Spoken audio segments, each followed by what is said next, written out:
Friends, arrogance destroys, it leads the person on the path of darkness.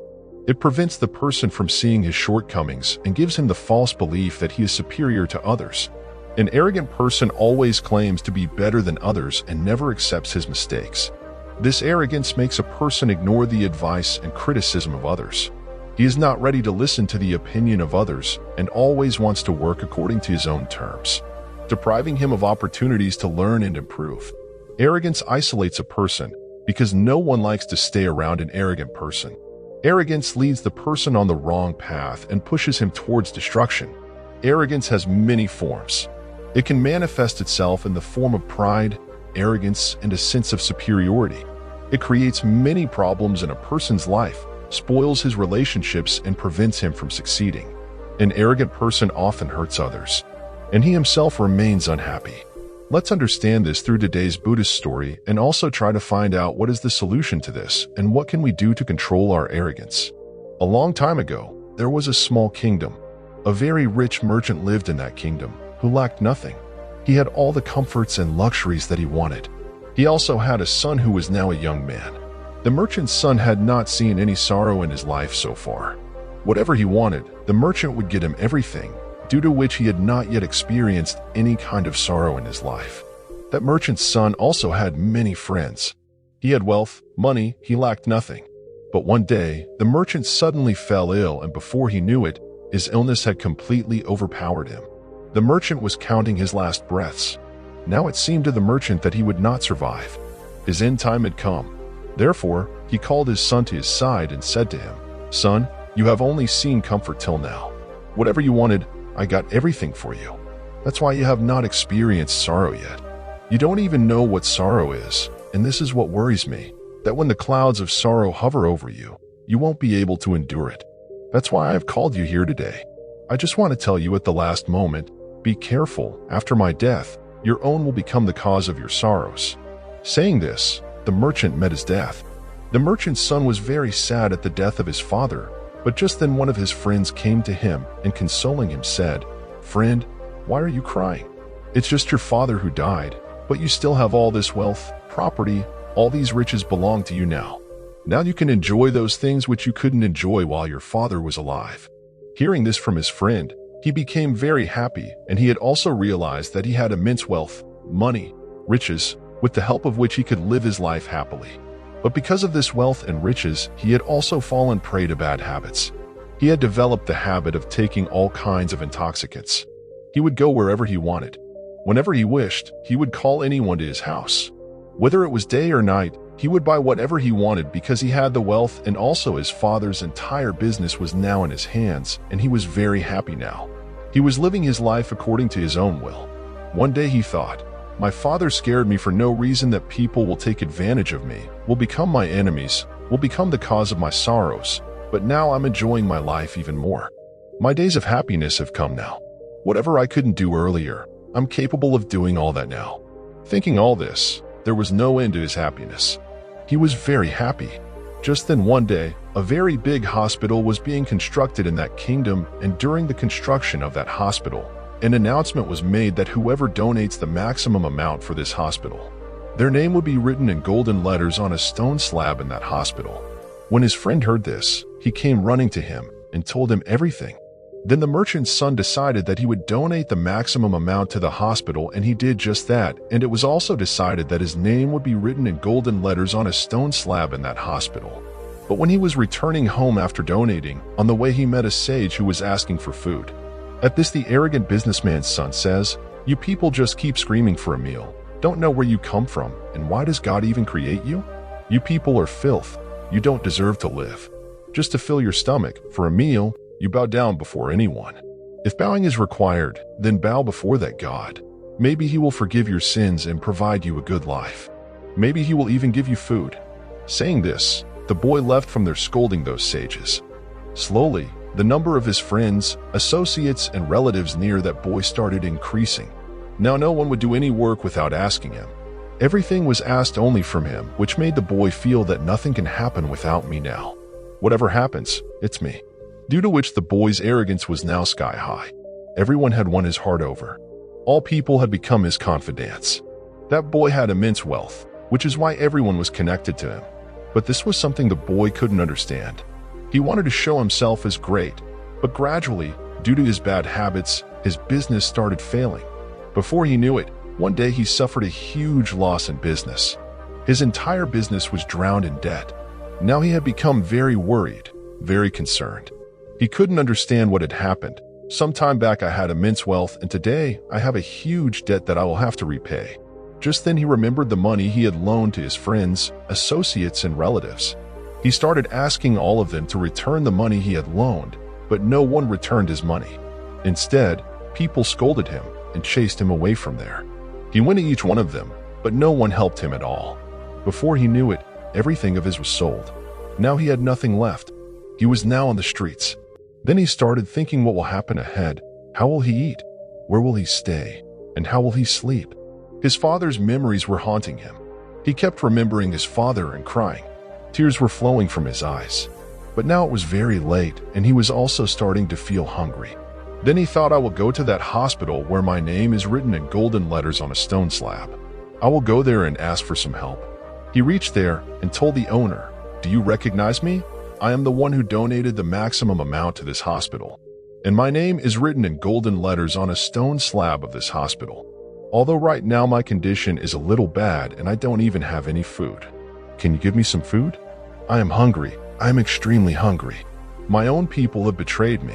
Can you give me some food? Hearing this, the owner says food for beggars is given outside the hospital, not inside. Go out and sit outside. And as far as your name is concerned, beggars' names are not written in golden letters on the hospital stone. The owner immediately got his name removed from that stone slab of the hospital and then announced again that whoever donates the maximum amount to the hospital, their name will be written in golden letters on the hospital's stone slab. Seeing all this, that boy was very surprised. He was very shocked. He was crying to himself and thinking that life is so sorrowful. Life is very short. Now I have come to know that even a name written on stone can be erased, and if a name written on stone can be erased, then what's the value of this life? Even this life can end at any time. The boy was extremely hungry. He just went outside the hospital and sat in a corner there. People kept coming and giving some or the other donation to the beggars. But that boy didn't have the courage to beg, nor did he want to sit with those beggars. Before he realized, the afternoon had turned into night, but he still hadn't received anything. Yet his hunger kept increasing, and he was extremely hungry. For the first time, he got to know his hunger. Got to know about the fire in his stomach, and due to this hunger, he had become so disturbed that he decided he will steal something from the hospital and eat to fill his stomach. As soon as he gets up from there, those same sages come there whom that boy had scolded very badly. Those sages come to that boy and say, "Son, we have met before." Those sages were returning after seeking alms. Giving him some food, they said, "Here, eat this. You must be very hungry. I know you. I understand that circumstances want to forcibly make you bow down, but you don't want to bow down before people. But if you don't bow down before people, then you won't even get food. Today I have given you food so your hunger will be satiated, but this hunger will keep recurring every day. This fire of the stomach never extinguishes." Hearing this from the sages, the boy says, "When I had wealth, riches, property, then there used to be queues of my friends, associates, relatives behind me. Everyone used to be my well-wisher. But as soon as sorrow befell me, they all turned around. Now all of them have become my enemies, but you, whom I had scolded so badly, have become my supporter in my sorrow. In this grief of mine, you are my first friend, my first relative who has taken pity on me. I used to consider myself very big, but look, the blow of time has brought me from there to here. Today, I have understood very well that there is no bigger friend than money." Saying this, the boy ate the food and for the first time, enjoyed the pleasure of food. His hands were trembling as he wanted to quickly finish that food. He wanted to quickly chew and swallow it, and tears were also flowing from his eyes. He felt as if till today he had never eaten such delicious food. The experience he got while eating this food, he had never got such an experience before. Then he says to the sage, "What is this pleasure? Even in this sorrow, I am able to experience the satisfaction of this food." Then the sage says, "There is satisfaction here. Pleasure is experienced there. But beware, satisfaction can be very dangerous too. When satisfaction transcends our necessity, our desires, then it can also show us the vision of sorrow. The food you are eating, if you had got this kind of food before, then you wouldn't have even touched it. But by eating this same food today, you are getting satisfaction. But when you had money, riches, then you must have eaten even better food than this, but then you wouldn't have got satisfaction. That happiness wouldn't have been attained which you are experiencing today. But beware, if you keep getting food like this every day, then you will start wishing for even better food. And for the fulfillment of this desire, sorrow will arise in your mind.